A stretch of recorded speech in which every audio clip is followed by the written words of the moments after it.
पावन अवसर पर मैं सबसे पहले अपनी आन बान शान राष्ट्रीय झंडे को सलामी पेश करता हूँ। और आज 78वें स्वतंत्रता दिवस के अवसर पर इस सभागार में उपस्थित, इस प्रांगण में उपस्थित इस छात्रावास के सफाई कर्मी, सुरक्षा कर्मी, आदरणीय संरक्षक महोदय, तमाम विभिन्न पदाधिकारी और अपने सभी साथियों को हार्दिक बधाई देता हूँ और एक जय हिंद राष्ट्रवादी क्रांतिकारी सलाम देता हूँ।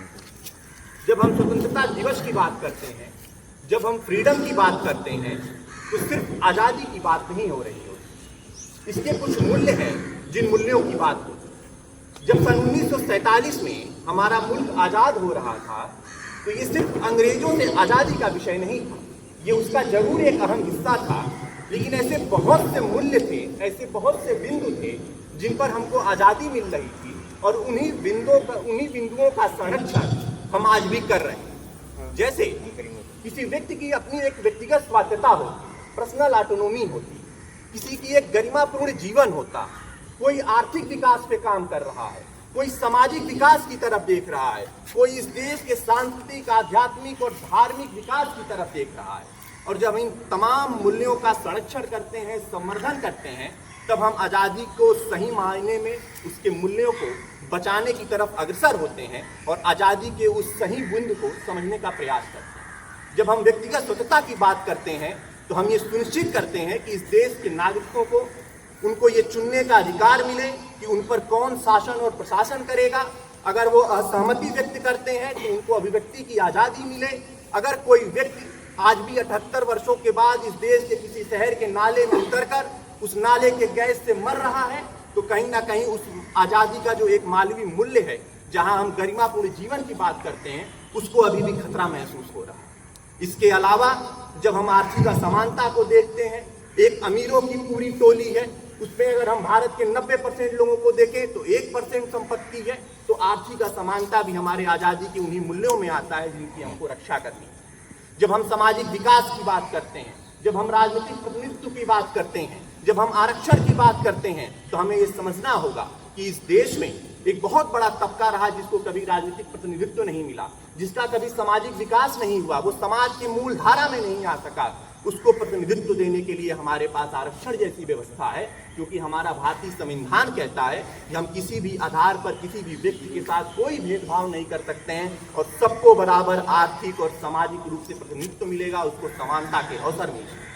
जब हम सांस्कृतिक विकास की बात करते हैं, हम तो एक ऐसे मुल्क में जन्म लिए हैं जहाँ इतनी विविधताएं हैं, जहाँ इतनी विभिन्न धाराएं बह रही हैं कि हमारे पास सांस्कृतिक, धार्मिक और आध्यात्मिक तमाम मोर्चों पर कई ऐसी चीजें हैं जिन्हें हमें समर्थित करने की कोशिश करनी चाहिए। हम दुनिया के इकलौते देश हैं जिसके पास इतनी प्रगाढ़ सांस्कृतिक विरासत पड़ी हुई है, इतनी प्रगाढ़ धार्मिक विरासत पड़ी हुई है। हमारे पास एक धर्म नहीं, हमारे पास कई धर्म, हमारे पास कई संस्कृतियां हैं, हमारे पास कई पूजा पद्धतियां हैं। ये दुनिया में इकलौता मुल्क है। तो इन आज़ादी के मूल्यों पर हमें काम करना होगा, इन तमाम बिंदुओं को हमें हमेशा बचा के रखना होगा। आमतौर पर जब भी स्वतंत्रता दिवस की बात होती है, तो हम अपने गौरवपूर्ण गुणगान को भी करते हैं, क्योंकि जो 1947 से 2024 की यात्रा, अगर सन 47 की रात को देखा जाए और आज देखा जाए, तो भारत दुनिया के लिए बदल चुका। सन 47 में जब ब्रिटिशर जा रहे थे, तो उन्होंने मजाक में कहा था कि भारत अपनी स्वतंत्रता नहीं बचा पाएगा। ये ऐसा गरीब अनपढ़ मुल्क है कि ये जानता ही नहीं कि फ्रीडम क्या है, कॉन्स्टिट्यूशन क्या है, फंडामेंटल राइट क्या है। आज 2024 में 1 महीने पहले की न्यूज़ देख लीजिए, 1 महीने से ब्रिटेन चल रहा है, उसकी सड़कों पर अराजकता हो रही है। और अब हमने तो मई और जून में क्या किया, दुनिया के सबसे बड़े लोकतंत्र में एक लोकतांत्रिक चुनाव कराकर अपनी व्यवस्था दिखा दी, और कहीं कोई हिंसा नहीं। ये हमारी सबसे बड़ी जीत है कि हमने 78 वर्षों में जो हासिल किया है कि आज हम दुनिया के सबसे बड़े लोकतंत्र के रूप में जाने जाते हैं। हमने ऐसे कई मोर्चों पर सफलता हासिल की है जहां कोई सोच भी नहीं सकता था कि भारत एक दिन पहुंच जाएगा। हम दुनिया की 5 सबसे बड़ी अर्थव्यवस्था बनी है। लेकिन ऐसा नहीं कि चुनौतियां नहीं, और जब हम देश के सामने चुनौतियों की बात करते हैं, तो 2 ही चुनौतियाँ होती हैं। एक तो बाहरी चुनौती है जो हमारे बॉर्डर पर मौजूद है, और एक आंतरिक चुनौती है। बॉर्डर पर जो चुनौती है उसकी चिंता करने की ज़रूरत नहीं।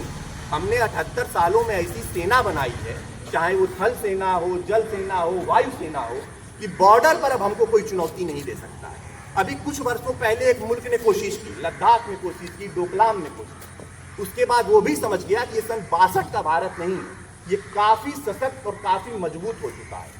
तो जो सबसे बड़ी चुनौती है वो आंतरिक हो चुकी है, और ये जो आंतरिक चुनौती है, इसी आंतरिक चुनौती पर अब हम आने वाली पीढ़ियों को काम करना होगा।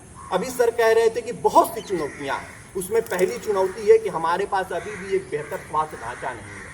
प्रगति हम कर रहे हैं, लेकिन हमारी आबादी इतनी है कि हमें हर 1000 व्यक्ति पर एक डॉक्टर की जरूरत है। हमें हमारे 4-5 गांवों के स्तर पर एक बेहतर स्वास्थ्य सेवा की जरूरत है, तो हमें उस पर काम करना होगा। हमें सुनिश्चित करना होगा कि हमारे गांव में जो लोग रह रहे हैं, उनके बच्चों को एक सस्ती और अच्छी शिक्षा मिले, ताकि उनका भी विकास हो। जो हमारा किसान है, वो जो लागत लगा रहा है, उसको उसके लागत का जो है कहीं मूल्य नहीं मिल रहा है बाजार में। तो हमें ये भी सोचना होगा, खासकर हम जो लोग पढ़ लिख रहे हैं, कि उन किसानों के लिए ऐसा क्या करें कि उनको अपने लागत का मूल्य मिलने लगे, वो लाभ में आ जाए, ताकि वो एक गरिमापूर्ण जीवन जी सकें। इस देश में सबसे अधिक सुसाइड के केस किसानों के आते हैं, तो हमें इस पर भी काम करना होगा। अभी बंगाल में घटना घटी, सबके अंदर गुस्सा भरा हुआ है, महिलाओं की सुरक्षा की बात हो रही है, एक बिटिया की जघन्य हत्या कर दी गई, उसके साथ बलात्कार किया गया। हमें सोचना होगा कि 78 वर्षों की इस आज़ादी में हमने अभी भी अपनी बेटियों के लिए एक सुरक्षापूर्ण वातावरण तैयार नहीं किया है। हमें इस पर भी काम करना होगा। हमें अपने बहन बेटियों के लिए गरिमापूर्ण जीवन की व्यवस्था करनी होगी, उनकी सुरक्षा की बात करनी होगी, उनको समान अवसर उपलब्ध कराने होंगे, और उनको भी दुनिया में सबके बराबर जीने का हक दिलाना होगा। हमें इन पर काम करना होगा। हमें आर्थिक असमानता पर काम करना होगा। अगर हम इन तमाम मुद्दों पर काम करेंगे, तभी ये संभव है कि 2047 में जो हम विकसित भारत की बात कर रहे हैं, या जो हम कह रहे हैं कि हम दुनिया की शीर्ष अर्थव्यवस्था बनकर दिखाएंगे, हम दुनिया के सबसे ताकतवर मुल्क के रूप में मौजूद होंगे, हमें दुनिया विश्व गुरु के रूप में याद करेगी। इन तमाम विषयों के लिए हमें काम करना होगा, और अब ये जिम्मेदारी हम आपकी आ चुकी है, जो हम 14 से 25 साल की उम्र के लोग हैं, क्योंकि ये भविष्य, भारत का भविष्य हमारे आपके ऊपर निर्भर करता है। तो हमें ये समझना होगा कि जब हम स्वतंत्रता दिवस मना रहे हैं, तो हमें ये आज़ादी किन कीमतों पर मिली, कितने लोगों की जान गई थी, कितने खून बहे थे, कितने जो है माओं ने अपने बेटे खोए थे। सन 47 में आज़ादी तो मिल रही थी, कुछ लोग उत्सव मना रहे थे, लेकिन करोड़ों ऐसे लोग थे जिनकी जिंदगियां बर्बाद हो गई। आज़ादी की विभीषिका, कल ही हमने जो है विभीषिका दिवस मनाया है, कि जो बंटवारे का दर्द था, करोड़ों लोगों के परिवार उजड़ गए थे। जब पाकिस्तान से ट्रेनें आती थी, तो ट्रेनों में लोग नहीं, उनकी लाशें आ रही थी। हमें ये समझना होगा कि ये आज़ादी इतनी आसानी से नहीं मिली थी, और अगर इस आज़ादी को बचा के रखना है, खासकर हम युवा पीढ़ी को, हमें समझना होगा कि हमारा मुल्क क्या है, इस मुल्क की बुनियाद क्या है, इसका संविधान क्या है, हमारे अधिकार क्या हैं, और अधिकारों से ज़्यादा एक मुल्क के प्रति, अपने देश के प्रति अपने कर्तव्यों को समझते हैं। हमारा कर्तव्य क्या है, हम कैसे अपने इस देश को आगे ले जा सकते हैं। और इसके लिए ना तो सेना में जाके लड़ना जरूरी है, ना कोई ऐसा काम रोज करते रहने की जरूरत है जिससे जो है देश प्रेम दिखता रहे। जो भी काम मिले, जहाँ भी मिले, जैसे भी मिले, ईमानदारी से करिए, और सिर्फ पहली भावना यही हो कि मेरे इस करने से कुछ लोगों का भला हो जाए, मेरे देश का भला हो जाए। मैं लिख के देता हूँ, सिर्फ इतनी सोच भर से यह देश बहुत आगे चला जाएगा, और इसी सोच में इस देश को 78 सालों में दुनिया की शीर्ष अर्थव्यवस्था, दुनिया की सबसे ताकतवर सेना के रूप में स्थापित कर दिया। तो मैं प्रण लेता हूँ, और मैं चाहता हूँ कि मेरे साथ सारे मेरे युवा साथी इस बात को अपने दिमाग में बैठा लें कि आने वाले 20 सालों में इस देश की दिशा और दशा क्या होगी, ये अब हमारे हाथों में है, और हमको अपने इस मुल्क को बेहतर बनाना है, विकसित बनाना है, और ये सुनिश्चित करना है कि इस देश के, चाहे वो युवा हो, किसान हो, महिला हो, हर वर्ग के लोग हों, सबको समान अवसर मिले, उनके आर्थिक समानता की बात हो, उनके राजनीतिक प्रतिनिधित्व की बात हो, और उनको हर जगह उनको काम करने की सत्यता मिले। इसके साथ ही मैं इन्हीं शब्दों के साथ अपनी वाणी को विराम देता हूँ। जय हिंद, जय भारत, जय हिंद।